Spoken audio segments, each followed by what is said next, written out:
என் அன்பு சகோதர சகோதரிகளே, இயேசு கிறிஸ்துவின் நாமத்தில் அன்பின் வாழ்த்துக்கள். இந்த நாளிலும் இன்றைய முத்து மூலமாய் உங்களை சந்திப்பதில் மகிழ்ச்சி அடைகிறேன். எனக்கு அருமையான தேவனுடைய பிள்ளைகளே, சங்கீதம் 51:12 உற்சாகமான ஆவி என்னை தாங்கும்படி செய்யும் என்று சங்கீதக்காரனாகிய தாவீது ஜெபித்தார். ஜெபம் ஒன்றுதான் நமக்குள் உற்சாகத்தை கொண்டு வரும். ஆவியிலே உற்சாகம் இருந்தால்தான் எதிலெல்லாம் உற்சாகமாய் இருக்க வேண்டும் என்பதை கடந்த நாட்களில் தியானிக்க தேவன் கிருபை பாராட்டினார். அருமையான தேவனுடைய பிள்ளைகளே, இந்த நாளிலும் இன்னொரு காரியத்திலே நமக்கு உற்சாகம் தேவை. அதிலே 2 நாளாகமத்தின் புஸ்தகம் 17ஆம் அதிகாரத்தில் 12ஆம் வசனம் முதற்கொண்டு 16ஆம் வசனம் வரைக்கும் நாம் யோசபாத்தை குறித்து படிக்கிறோம். யோசபாத் வர வர பெரியவனானான். அவன் பெரிய பட்டணங்களை கட்டினான். அங்கே அவனுக்கு அநேக பராக்கிரமசாலிகள் இருந்தார்கள். அவனுக்கு அநேக தலைவர்கள் அவனோடு இருந்தார்கள். அவனுக்கு சேவகர்கள் இருந்தார்கள், சேனாதிபதிகள் இருந்தார்கள். இப்படியெல்லாம் எல்லாமே லட்சக்கணக்கிலே அவனுக்கு துணை செய்கிறவர்களும் அவனுடைய இராணுவத்தினரும் இருந்தார்கள். பராக்கிரமசாலிகள் 2 லட்சம் பேர் இருந்தார்கள் என்று வாசிக்கிறோம். இப்படி யோசபாத் வர வர பெரியவனானான், பராக்கிரமசாலி ஆனான். அருமையான தேவனுடைய பிள்ளைகளே, அதில் ஒரு வசனம் என்னை கவர்ந்த ஒரு வசனம். 2 நாளாகமும் 17:16 அவனுக்கு உதவியாக கர்த்தருக்கு தன்னை உற்சாகமாய் ஒப்பு கொடுத்த சிக்ரியின் குமாரனாகிய அமசியா இருந்தான். அவனுக்கு கூடவே, இந்த யோசபாத் கூடவே ஒருத்தன் இருந்தான். அவன் பாருங்க, கர்த்தருக்கு தன்னை உற்சாகமாய் ஒப்பு கொடுத்த சிக்ரியின் குமாரன் அமசியா இருந்தான். அப்போ யோசபாத் கூட இருந்தவன் யார் தெரியுமா? தன்னை கர்த்தருக்கு கொடுத்தவன் யோசபாத் கூட இருந்தான். இதுதான் யோசபாத்துக்குரிய அந்த வலிமைக்கு காரணம். தேவனுடைய பிள்ளைகளே, இன்னைக்கு கர்த்தருக்கு நம்மை ஒப்பு கொடுப்போம். எப்படி தெரியுமா? உற்சாகமாய் கொடுப்போம். அது ரொம்ப அழகான வார்த்தை. கர்த்தருக்கு தன்னை உற்சாகமாய் ஒப்பு கொடுத்த, உற்சாகமாய் கர்த்தருக்கு தன்னை கொடுத்தான் அப்படின்ற வார்த்தையை விட உற்சாகமாய் கொடுத்த. ஒருவேளை 40 வயசுக்கு மேலே அவங்க கண்டிப்பாக இராணுவத்தில் இருக்க மாட்டாங்க. அப்போ ஒரு யங் ஏஜ்ல, ஒரு வாலிபத்தில் கர்த்தருக்கு தன்னை கொடுத்த அமசியா. பிரியமானவர்களே, இந்த அமசியாவை குறித்து உண்மையில நம்ம எவ்வளவு மகிழணும் பாருங்க. நம்ம வாழ்க்கை எப்படி இருக்கிறது? கர்த்தருக்கு நம்மை உற்சாகமாய் கொடுத்திருக்கிறோமா? எல்லார் வாழ்க்கையிலும் நான் இயேசுவுக்கு இந்த வயசுல ஆண்டவருக்கு என கொடுத்தேன், நல்லது. ஆனால் எப்படி ஒப்பு கொடுத்தோம்? இயேசுவுக்கு உற்சாகமாய் நம்மை கொடுத்தோமா? தன்னை கர்த்தருக்கு உற்சாகமாய் ஒப்பு கொடுத்த, தன்னுடைய ஆஸ்திகளை அல்ல, தன்னுடைய செல்வங்களை அல்ல. யோசித்து பாருங்களேன். இந்த ரிச் யங் ரூலரை குறித்து லூக்கா 18 மத்தேயு 19 வாசிக்கும் போது ஆண்டவர் சொல்றாரு, அப்பா நீ என் பின்னால வரணும்னா முதல்ல உனக்குரியதை ஒப்பு கொடுப்பா. அவனால முடியல. அவனுக்குரியதே ஒப்பு கொடுக்காமல் எங்கே அவன் ஆண்டவருக்கு தன்னை கொடுக்க போகிறான். அருமையான ஆண்டவருடைய பிள்ளைகளே, நமக்குரியவைகளை, நமக்கு உரியவர்களை ஆண்டவருக்கு நாம் உற்சாகமாய் கொடுக்காமல் நம்மை ஆண்டவருக்கு கொடுக்க முடியாது. நம்ம ஆண்டவருக்கு ஒப்பு கொடுத்தவர்களா? என்னை ஆண்டவருக்கு கொடுத்துட்டேன், நல்லது சொல்லலாம். ஆனால் கொஞ்சம் யோசித்து பாருங்க. உங்க இருதயம் ஒருவேளை உங்களுக்குரிய எதின் மேலேயோ பற்று இருக்கும் என்றால், உங்களுக்குரிய எதின் மேலேயோ உங்களுக்கு ஒரு ஈர்ப்பு இருக்கும் என்றால், எதையோ ஒன்றை விட்டு கொடுக்க முடியாம போராடிக்கிட்டு இருந்தா, எதையோ ஒன்றுக்காக நீங்க சண்டை போட்டுட்டு அது எனக்கு வரலன்னா நான் விடமாட்டேன்னு சொல்லிட்டு இருந்தீங்கன்னா, ஏதோ ஒரு விஷயத்திலே, யாரோ ஒருவருடைய அந்த விஷயத்திலே நீங்கள் இன்றைக்கு வைராக்கியம் பாராட்டிட்டு இருந்தா, கர்த்தருக்கு எப்பொழுது நாம் நம்மை கொடுக்க போகிறோம்?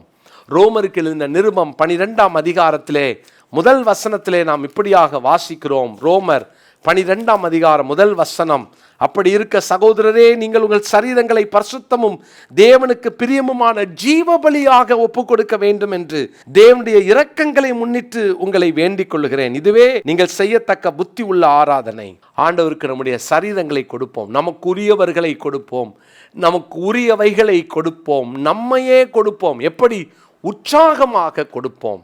அருமையான கர்த்தருடைய பிள்ளைகளே, தேவனுக்கு உற்சாகமாய் தன்னை ஒப்பு கொடுத்த அமசியா இன்னைக்கு நம்மை ஆண்டவர் பலிபீடத்திலே வைக்க சொல்கிறார். நம்மையே பலிபீடத்திலே கிடத்த வேண்டுமே. ஏதோ ஒன்று ஆண்டவருடைய சமூகத்தில் பலிபீடத்தில் வைக்க முடியலையா? நம்மளை வைக்க முடியாது. அவர் கேட்பது நம்முடையவைகளை மாத்திரமல்ல, நம்மையே பலிபீடத்திலே வைக்க சொல்லுகிறார். பலிபீடத்திலே வைப்போம். ஈசாக்கை வச்சிடலாம், நம்மளை வைக்க முடியுமா? நாம் கேட்க வேண்டிய கேள்வி. நம்மளால் ஈசாக்கியே வைக்க முடியல, எங்கே நம்மளை வைக்க முடியும் இல்லையா? யோசித்து பாருங்க. லூக்கா 5ஆம் அதிகாரத்தில் ஆண்டவர் சீமோன் பேதுருவை பார்த்து சொல்லுகிறார், நீ ஆழத்தில் தள்ளிட்டு போய் மீன் பிடிக்கும்படி வலைகளை போடு. கீழ்ப்படிந்தான். 2 படகுகள் அமிழத்தக்கதான மீன்கள் கிடைத்தது. எல்லாத்தையும் இழுத்துட்டு வந்தான். ஆனால் கரையில் விட்டுட்டு வரும்போது ஆண்டவர் என்ன தெரியுமா சொன்னார்? நான் உங்களை மனுஷர்களை பிடிக்கலாக்குவேனே. 11வது வசனத்திலே இப்படியாய் வாசிக்கிறோம். லூக்கா 5ஆம் அதிகாரத்தின் 11வது வசனத்திலே, அவர்கள் படகுகளை கரையிலே கொண்டு போய் நிறுத்தி எல்லாவற்றையும் விட்டு அவருக்கு பின் சென்றார்கள். அவருக்கு பின் சென்றார்கள். இதுதான் ஆண்டவர் எதிர்பார்க்கின்ற ஒரு அனுபவம். எல்லாவற்றையும் விட்டு அப்படின்னா தங்களையே கொடுத்தார்கள். இன்னைக்கு ஆண்டவருக்கு நம்மை கொடுப்போமா?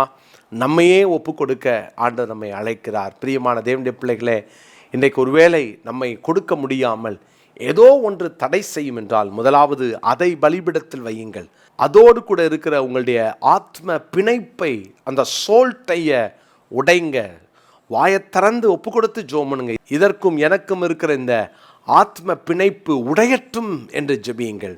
கர்த்தர் நம்மை கேட்கிறார். உற்சாகமாய் நம்மை கொடுப்போம். வாழ்வது ஒரு வாழ்க்கை, அதை ஏன் இயேசுவுக்காக வாழக்கூடாது? அர்ப்பணிப்போமா? ரோமர் 12 முதல் வசனத்தை இந்த நாளுக்குரிய மனப்பாட வசனமாய் குறித்து கொள்வோம். ரோமர் 12 முதலாம் வசனம். ஜெபிப்போம். நல்ல தகப்பனே, உம்மை ஸ்தோத்தரிக்கிறோம். நாங்கள் உற்சாகமாய் எவைகளையெல்லாம் கொடுக்க வேண்டும் என்று எங்களோடு பேசின இந்த வார்த்தைகளுக்காக ஸ்தோத்திரம். இந்த வசனத்தின்படியே நாங்கள் உற்சாகமாய் எங்களை கொடுக்க, எங்களுடையவைகளை கொடுக்க, எங்களுக்கு உரியவர்களை கொடுக்க, எங்களையும் உம்மையும் பிரிக்கின்ற எதையும் பலிபீடத்தில் வைத்து இறுதியில் எங்களையே வைத்துவிட எங்களை அர்ப்பணிக்கிறோம். ஆண்டவரே, நாங்கள் அநேக நேரங்களில் நாங்கள் ஒப்பு கொடுக்குறோம், ஆனால் கடமைக்காக கொடுக்குறோமே, எங்களை மன்னியும். உற்சாகமாய் எங்களையே உமக்கு கொடுக்க, படைக்க இந்த நாளில் நீர் பேசின நம்முடைய வார்த்தைக்காக ஸ்தோத்திரம். தொடர்ந்து நம்முடைய பிள்ளைகளை ஆசீர்வதியும். இந்த சீரீஸ் ஆஃப் மெசேஜஸ் ஃபுல்லாக நீங்கள் எங்களோடு பேசியிருக்கிறீங்க. நன்றி செலுத்துகிறோம். தொடர்ந்து எங்களோடு இடைப்படும். இயேசுவின் நாமத்தில் ஜெபிக்கிறோம் நல்ல பிதாவே, ஆமென். பிரியமானவர்களே, உங்களை அன்போடு வாழ்த்துகிறேன். விங்ஸ் ஆஃப் விக்டரி IAS அகாடமியை குறித்து சில காரியத்தை உங்களோடு பகிர்ந்து கொள்ள விரும்புகிறேன். 2025-26 ஆகிய இந்த ஆண்டுக்கான UPSC தேர்வுக்கான ப்ரிலிம்ஸ் மெயின்ஸுக்கான அட்மிஷன்ஸ் நடந்து கொண்டிருக்கிறது. மிக குறைந்த ஃபீஸை தான் நாங்கள் வாங்குகிறோம். அதுவும் இந்த வருஷம் நமக்கு கிடைத்திருக்கிற ஃபேக்கல்டிஸ் ஒவ்வொரு ஆண்டும் 2 அல்லது 3 பேர் UPSCயை கிளியர் பண்ணி அவர்கள் நல்ல பதவிகளிலே அமர்ந்திருக்கிறவர்கள். அப்படிப்பட்ட ஒரு நல்ல தலைவர்களை உருவாக்கின ஃபேக்கல்டிஸை தான் நம்ம இந்த வருஷம் நம்ம எடுத்திருக்கிறோம். எனவே இந்த நாளில் மிக கொஞ்சம் சீட் தான் இருக்கிறதுனால வேகமாக தரிசனம் உள்ள, தேசத்தை கலக்க வேண்டும் என்ற தரிசனம் உள்ள இளைஞர்கள் உடனடியாக கீழே காண்கிற இந்த ஃபோன் நம்பரை குறித்து கொண்டு நீங்கள் இதில் இணைய அப்ளிகேஷன்ஸை உடனே ஃபில் பண்ண உங்களை அன்போடு கேட்டுக்கொள்கிறேன். முதல்ல வரவங்க அப்ளிகேஷன் போடுறவங்களுக்கு மட்டும்தான் நம்ம ஹாஸ்டல் ஃபெசிலிட்டியை தர முடியும். மற்றபடி நீங்கள் வந்து டே ஸ்காலராகவும் வந்து படித்து போகலாம். எனவே இந்த ஆண்டு உங்களுக்கு ஒரு பெரிய வாசலை ஆண்டவர் தந்திருக்கிறார். பயன்படுத்தி கொள்ளுங்கள். கர்த்தர் உங்களை ஆசீர்வதிப்பார். God bless you.